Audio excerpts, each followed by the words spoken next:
ನ್ಯೂಸ್5ಗೆ ಸ್ವಾಗತ. ಬಹಿಷ್ಕಾರ ಪದ್ಧತಿ ನಿರ್ಮೂಲನೆ ಮತ್ತು ಮೂಲಭೂತ ಹಕ್ಕು ಮತ್ತು ಕರ್ತವ್ಯಗಳ ಪ್ರಯುಕ್ತ ಕಾನೂನು ಅರಿವು ನೆರವು ಕಾರ್ಯಕ್ರಮ ಪಾಲಗ್ರಹಾರ ಪಂಚಾಯಿತಿ ಆವರಣದಲ್ಲಿ ನಡೆಯಿತು. ನಾಗಮಂಗಲ ತಾಲೂಕು ಕಾನೂನು ಸೇವಾ ಸಮಿತಿ, ವಕೀಲರ ಸಂಘ, ಅಭಿಯೋಜನಾ ಇಲಾಖೆ, ತಾಲೂಕು ಪಂಚಾಯಿತಿ, ಪಾಲಗ್ರಹಾರ ಗ್ರಾಮ ಪಂಚಾಯಿತಿ ಹಾಗೂ ಮಹಿಳಾ ಮತ್ತು ಮಕ್ಕಳ ಅಭಿವೃದ್ಧಿ ಇಲಾಖೆ ಇವರ ಸಂಯುಕ್ತ ಆಶ್ರಯದಲ್ಲಿ ಆಯೋಜಿಸಿದ್ದ ಬಹಿಷ್ಕಾರ ಪದ್ಧತಿ ನಿರ್ಮೂಲನೆ ಮತ್ತು ಮೂಲಭೂತ ಹಕ್ಕು ಮತ್ತು ಕರ್ತವ್ಯಗಳ ಪ್ರಯುಕ್ತ ಕಾನೂನು ಅರಿವು ನೆರವು ಕಾರ್ಯಕ್ರಮಕ್ಕೆ ಜೆಎಂಎಫ್ಸಿ ಸಿವಿಲ್ ನ್ಯಾಯಾಧೀಶ ಎಚ್.ಎಸ್. ಶಿವರಾಜ್ ರವರು ಗಿಡಕ್ಕೆ ನೀರು ಹಾಕುವ ಮೂಲಕ ಚಾಲನೆ ನೀಡಿ ಮಾತನಾಡಿದರು. ಕಾರ್ಯಕ್ರಮದ ಅಧ್ಯಕ್ಷತೆಯನ್ನ ಪಾಲಗ್ರಹಾರ ಗ್ರಾಮ ಪಂಚಾಯಿತಿ ಅಧ್ಯಕ್ಷೆ ಪುಷ್ಪಾಂಜಲಿ ವಹಿಸಿಕೊಂಡಿದ್ದರು. ವಕೀಲರ ಸಂಘದ ಅಧ್ಯಕ್ಷ ಬ್ರಹ್ಮದೇವರಹಳ್ಳಿ ಮಹದೇವ, ಅಪರ ಸರ್ಕಾರಿ ವಕೀಲ ಪಿಸಿ ಮಂಜುನಾಥ್, ಮಹಿಳಾ ಮತ್ತು ಮಕ್ಕಳ ಅಭಿವೃದ್ಧಿ ಇಲಾಖೆ ಮೇಲ್ವಿಚಾರಕಿ ಕೆಎನ್ ದಿವ್ಯಾ, ಆರಕ್ಷಕ ಸಹಾಯಕ ಉಪನಿರೀಕ್ಷಕ ಚನ್ನಬಸಪ್ಪ, ಗ್ರಾಮ ಪಂಚಾಯಿತಿ ಅಭಿವೃದ್ಧಿ ಅಧಿಕಾರಿ ಜೆ ಚಂದ್ರೇಶ್, ಸಿಆರ್ಪಿ ವೆಂಕಟೇಶ್ ಹಾಗೂ ಪಾಲಗ್ರಹಾರ ಪಂಚಾಯತ್ ಸದಸ್ಯರು, ಗ್ರಾಮಸ್ಥರು ಉಪಸ್ಥಿತರಿದ್ದರು. ನಿರಂತರ ಸುದ್ದಿ ಸಮಾಚಾರಗಳಿಗಾಗಿ ನೋಡ್ತಾ ಇರಿ, ಇದು ನಿಮ್ಮ ನ್ಯೂಸ್5. ಜನರಿಗೂ ಕೂಡ ಕಾನೂನಿನ ಬಗ್ಗೆ ಅರಿವು ಮೂಡಿಸಬೇಕು, ಕಾನೂನಿನ ಬಗ್ಗೆ ಮಾಹಿತಿ ಕೊಡಬೇಕು.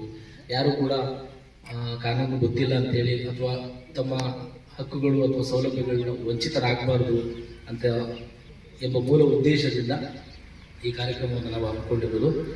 ಇವತ್ತಿನ ಕಾರ್ಯಕ್ರಮದಲ್ಲಿ ಬಹಿಷ್ಕಾರ ಪದ್ಧತಿ ನಿರ್ಮೂಲನ ಮತ್ತು ಮೂಲಭೂತ ಹಕ್ಕು ಮತ್ತು ಕರ್ತವ್ಯಗಳು ಅಂತ ಹೇಳಿ 2 ಟಾಪಿಕ್ನ ಇವತ್ತು ಈ ಕಾರ್ಯಕ್ರಮ ಹಮ್ಮಿಕೊಂಡಿದ್ದೇವೆ.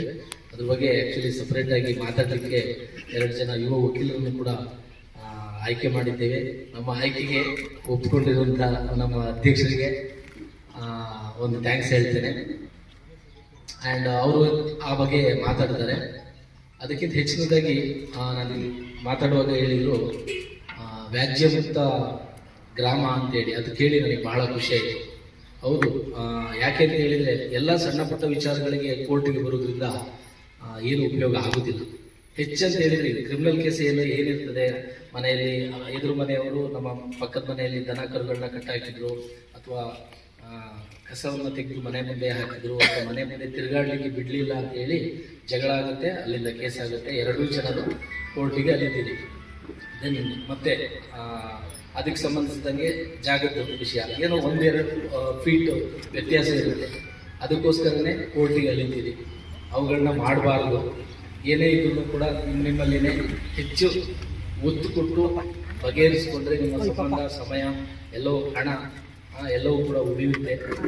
ಒಂದೇ ಊರಿನಲ್ಲಿ ಇರ್ತೀರಿ, ಎಲ್ಲರೂ ಕೂಡ ಅಣ್ಣ ತಮ್ಮಂದಿರಾಗಿ ಇರಬೇಕು ಅಂತ ಹೇಳ್ತಾ, ಮತ್ತು ಇವತ್ತಿನ ಕಾರ್ಯಕ್ರಮದಲ್ಲಿ ಏನು ವಿಷಯ ಇದೆ ಅದನ್ನು ತಾವು ತಿಳ್ಕೊಳ್ಬೇಕು. ಮತ್ತು ನಿಮ್ದೇನಾದ್ರೂ ಕುಂದುಕೊರತೆಗಳಿದ್ರೆ ಇಲ್ಲೆಲ್ಲ ಅಫಿಷಿಯಲ್ಸ್ ಇದ್ದಾರೆ, ಲೋಕಲ್ ಅಫಿಷಿಯಲ್ಸು. ಯಾವುದಕ್ಕೂ ನೇರವಾಗಿ ಕೋರ್ಟಿಗೆ ಬರ್ದೇನೆ ನಿಮ್ಮ ಏನೇ ಸಮಸ್ಯೆಗಳಿದ್ರು ನಿಮ್ಮ ಲೋಕಲ್ ಅಥಾರಿಟಿ ಏನಿರ್ತದೆ, ಗ್ರಾಮ ಪಂಚಾಯಿತಿ, ಅಲ್ಲಿ ಬಗೆಹರಿಸ್ಕೊಳ್ಳಿಕ್ಕೆ ಪ್ರಯತ್ನ ಮಾಡಿ. ಒಂದಾದ ವೇಳೆ ಇಲ್ಲ, ಸಾಧ್ಯನೇ ಇಲ್ಲ ಅಂತ ಹೇಳಿದರೆ ಮಾತ್ರ ಕೋರ್ಟಿಗೆ ಬರಬೇಕು. ಮತ್ತು ಬೇರೆ ಏನೇ ವಿಚಾರಗಳಿದ್ರೂ ಕೂಡ ನಿಮಗೆ ಉಚಿತವಾಗಿ ಕಾನೂನು ನೆರವು ಮತ್ತು ಅರಿವು ಕೊಡಲಿಕ್ಕೆ ನಮ್ಮ ಸಮಿತಿ ಇರ್ತದೆ. ಈಗಾಗಲೇ 10 o'clock ಪ್ರೋಗ್ರಾಮ್ ಸ್ಟಾರ್ಟ್ ಆಗಬೇಕಿತ್ತು. ಇಟ್ ಈಸ್ ಆಲ್ರೆಡಿ 11 ಗಂಟೆಗೆ 5 ನಿಮಿಷ ಬಾಕಿ ಇದೆ. ಭಾಳ ಲೇಟಾಗಿ ಕಾರ್ಯಕ್ರಮ ಪ್ರಾರಂಭ ಆಗಿದೆ. ಹಾಗಾಗಿ ಹೆಚ್ಚು ಮಾತನಾಡದೆ ಇವತ್ತಿನ ಕಾರ್ಯಕ್ರಮದ ಉದ್ದೇಶವನ್ನು ನೀವೆಲ್ಲ ಅರಿತುಕೊಂಡು ಅದರ ಉಪಯೋಗವನ್ನು ಪಡ್ಕೊಳ್ಬೇಕಂತೇಳಿ ನಾನು ಮಾತು ಮುಗಿಸ್ತೇನೆ. ಧನ್ಯವಾದ.